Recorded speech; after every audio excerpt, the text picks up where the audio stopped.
Shalom saudara-saudaraku yang terkasih di dalam Tuhan kita Yesus Kristus. Bagaimana kabarnya malam hari ini? Kiranya kasih dan damai sejahtera dari Tuhan kita Yesus Kristus menyertai saudara-saudaraku sekalian. Nah, saudara-saudara yang terkasih di dalam Tuhan, kita sudah melihat perdebatan antara pendeta Ezra Soru dengan Ahmad Kainama, di mana mereka melaksanakannya di Surabaya pada tanggal 30 Juli waktu itu, saudara-saudara.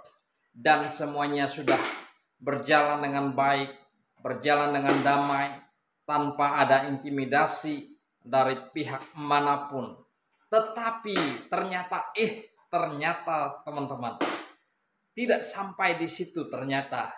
Ternyata masih ada babak selanjutnya di mana pendeta Ezra Soru mendapatkan ancaman intimidasi dari kelompok muslim tertentu atau kaum muslimin, di mana mereka tidak terima ketika momen pendeta Ezra Soru mengajak Kainama kembali ke jalan yang benar, kembali percaya kepada Tuhan Yesus. Dan ini menjadi kritikan serius di mana pendeta Ezra Soru di WA secara pribadi.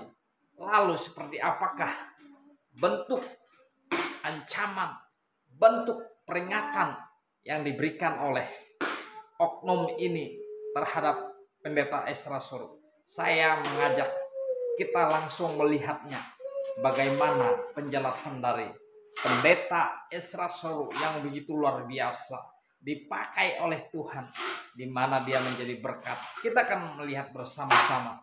Selamat menyaksikan. Ya, shalom saudara-saudara. Sebagaimana saudara semua ketahui bahwa beberapa hari yang lalu kan ada perdebatan antara saya dengan Ustadz Kainama atau yang dikenal sebagai atau sering disebut Bangke. Nah, dan di dalam perdebatan itu terlihat bahwa Ustadz Kainama ini ya mau bagaimana lagi dibilang begitu ngawur, ya tidak ada apa-apa yang dapat dia andalkan sebagai argumentasi dia. Ya, tapi syukurnya adalah bahwa walaupun perdebatan dengan Kainama itu jauh dari harapan dan begitu cepat selesai, tapi ada acara tanya jawab di mana saya beroleh kesempatan untuk menjawab pertanyaan para penanya Muslim sekaligus beritakan Injil kepada mereka, dan secara khusus itu saya beritakan Injil kepada Kainama.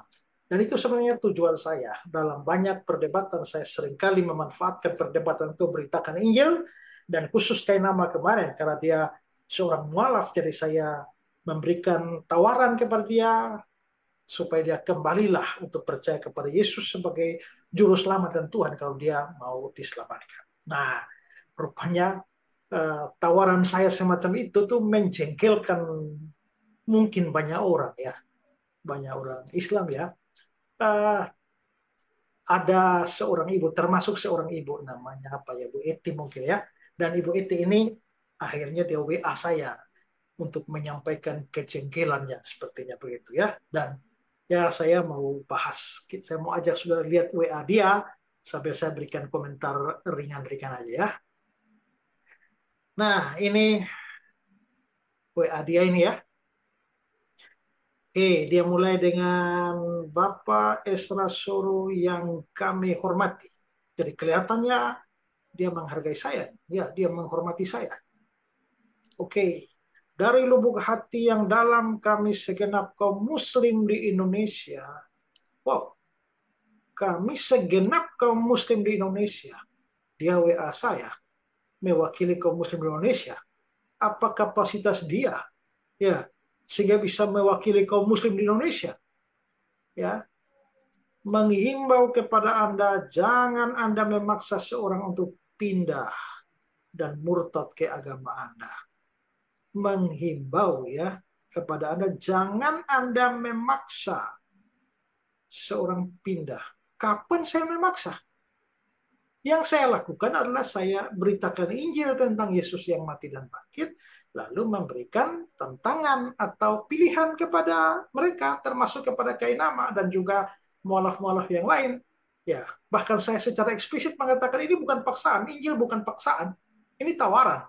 Mau terima ya silakan, tidak juga ya tidak apa-apa, nggak ada yang rugi selain diri mereka sendiri. Jadi ini sama sekali nggak ada pemaksaan, Ibu. Ya, dan murtad ke agama Anda. Ya, menurut Anda kalau dia balik Kristen murtad, tapi bagi kami itu bertobat. Nah, kalau ada Kristen yang jadi mualaf, ya menurut kami dari sudut pandang kami ya dia murtad itu. Ya, jadi Kainama itu dari sudut pandang kami sudah murtad, makanya sekarang mau dikembalikan dari kemurtadannya. Hati-hati perkataan Anda ini yang telah beraninya mengajak Ustadz Kainama untuk kembali ke agama lamanya Kristen. Ini pertama saja Anda sudah uh, tadi dibilang saya memaksa. Nah sekarang mengajak. Mengajak atau memaksa? Apakah mengajak adalah pemaksaan? Ya, lagi pula kalau saya mengajak dia, apanya yang membuat saya harus berhati-hati? Apakah itu bahaya? Ya, itu sudah hak prerogatif seorang pendeta memilih agama yang benar. Itu hak prerogatif dia. Ya, itu hak dia. Tapi kan saya juga punya hak untuk mengajak dia kembali kan. Lalu Anda bilang seorang pendeta. Apakah nama pendeta? Kalau Anda percayakan nama pendeta, Anda sudah tertipu oleh dia, Ibu. Ya. Dia itu bukan pendeta, nggak pernah sekolah teologi itu.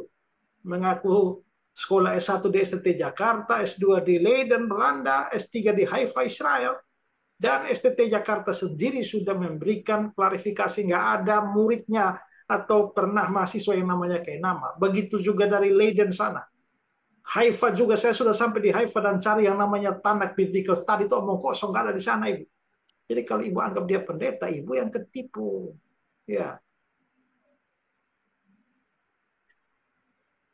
Lakum dinukum waliyadin. Agama kamu, agama kamu, agama aku, agama aku. Ya kalau memang benar begitu ya yang harus Ibu lakukan adalah Ibu bilang dong kepada teman-teman Ibu yang agama Islam terutama mualaf-mualaf itu loh. Kalau memang agamamu, agamamu, agamaku, agamaku, kenapa mereka terlalu repot urus agama kami? Ya, kalau sudah pindah ke Islam, ya silakanlah itu hakmu. Belajarlah Islam, jangan utak-atik lagi iman Kristen. Kok pindah Islam gak baca Al-Quran, belajar Al-Quran tiap hari, yang tiap hari dibaca cuma Alkitab, cuma nyari kesalahan doang. Untuk nyerang-nyerang Kristen. Ini kayak orang yang pacaran, sudah putus, sudah punya pacar baru ya. Tapi kok tiap hari ngomongin pacar lama itu loh. Kenapa? Kangen ya, rindu ya. Nah, jadi itulah kerjanya mereka kan tiap hari hanya nyerang-nyerang Kristen pakai Alkitab Kristen sendiri. Ibu peringatkan mereka loh. Ya, bilang mereka, lakum dinukum waliyadin, agamamu, agamaku, agamaku, agamaku. Ya jangan dicampuri, jangan nasihati saya Ibu. WA mereka itu. Ya, WA si Kainama, WA itu siapa Dondita dan Umar dan lain-lain itu. Ya, sempat sekali lagi ucapan Anda mempengaruhi umat Muslim di Indonesia ini. Wow, apakah ucapan saya bisa mempengaruhi umat Muslim di Indonesia? Umat Muslim mana yang saya pengaruhi, Bu?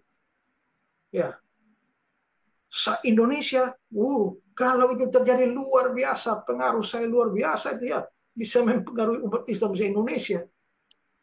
Ibunya ada-ada saja.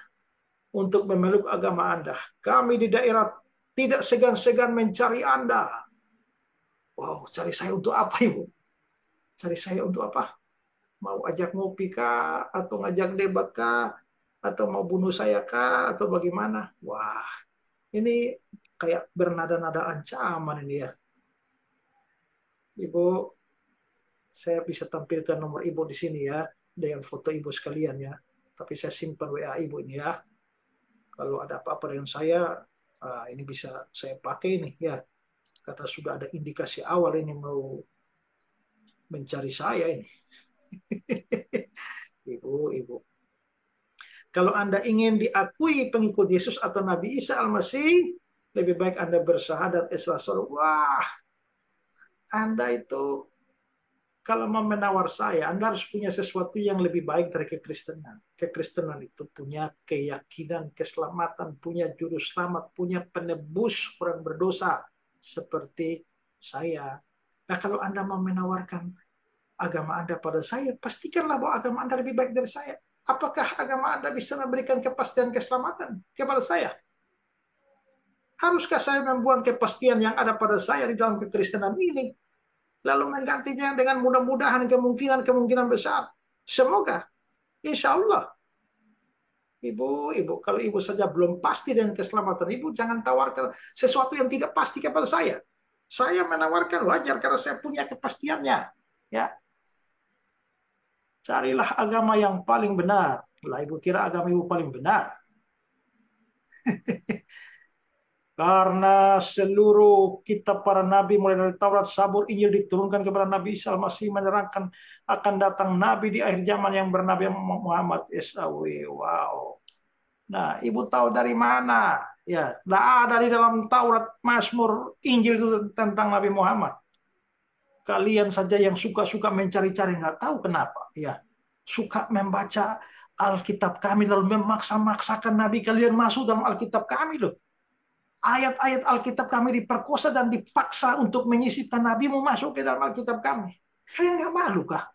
Ya. Bahkan ada lagi yang begitu tololnya menggunakan Kidung Agung 5 ayat 16. Hanya karena di sana ada kata Mahmadim ditarik, diulur, diurai sedemikian sampai Mahmadim menjadi Muhammad, lalu Ahmad, lalu Muhammad, lalu berkesimpulan bahwa uh, Nabi kalian ada di dalam kitab Kidung Agung 5 ayat 16. Saya pikir-pikir lucu ya. Sekian lama kalian suka mengolok-olok kitab Kidung Agung sebagai kitab porno. Kok sekarang nggak malu? Mencari Nabi kalian di dalam kitab porno itu. Ya, ada banyak baingau yang model kayak begitu. Yang mualaf-mualaf tidak jelas, otak sepotong itu. Belajar Alkitab tidak benar. Sampai jadi mualaf lalu mulai memaksa-maksa Nabi kalian masuk ke dalam Alkitab kami. Itu kayak si siapa itu juga itu. Uh, siapa itu yang kemarin bertanya itu waktu acara debat terakhir yang bilang Maria Magdalena ibu Yesus tuh bilang bahwa Anisa ada di dalam Injil Yohanes. Surat Anisa itu tentang Yesus tidak mati itu loh. Ada di dalam Injil Yohanes.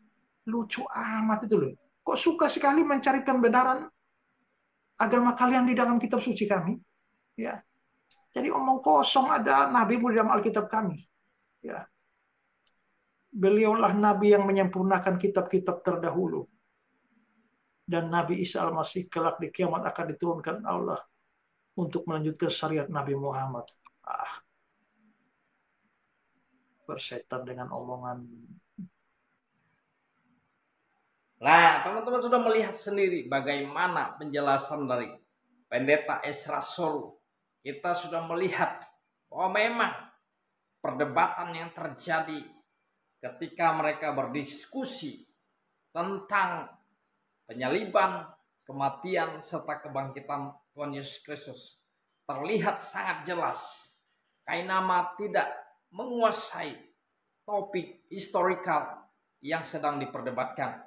Sementara kita tahu bahwa Pendeta Ezra Soru dia adalah seorang doktor, bahkan seorang pendeta yang setiap hari belajar, membaca, merenungkan, bahkan memberitakan Injil. Sudah pasti dia menguasai materi itu karena sudah berdasarkan dengan historikal sejarah, sudah terbukti di dalam Alkitab. Dan kita tahu tidak akan bisa orang untuk mencoba memanipulasi kebenaran kitab suci. Karena yang diberitakan adalah firman Allah yang hidup, yaitu Tuhan Yesus Kristus. Bukan sembarangan. Karena yang diberitakan adalah Tuhan semesta alam. Maka siapapun yang berusaha untuk menyelewengkan kebenaran itu, maka ia akan dipermalukan oleh Tuhan. Tetapi apapun yang terjadi, Pendeta Ezra Soru tetap semangat di dalam memberitakan Injil. Karena kita tahu dia dipakai oleh Tuhan secara luar biasa melalui karunia Roh Kudus. Sehingga dia tidak takut untuk memberitakan Injil. Tuhan memberkati Bapak Pendeta Ezra Soru. Tetap semangat dalam mengabarkan Injil. Terus kabarkan kabar baik itu Tuhan memberkati.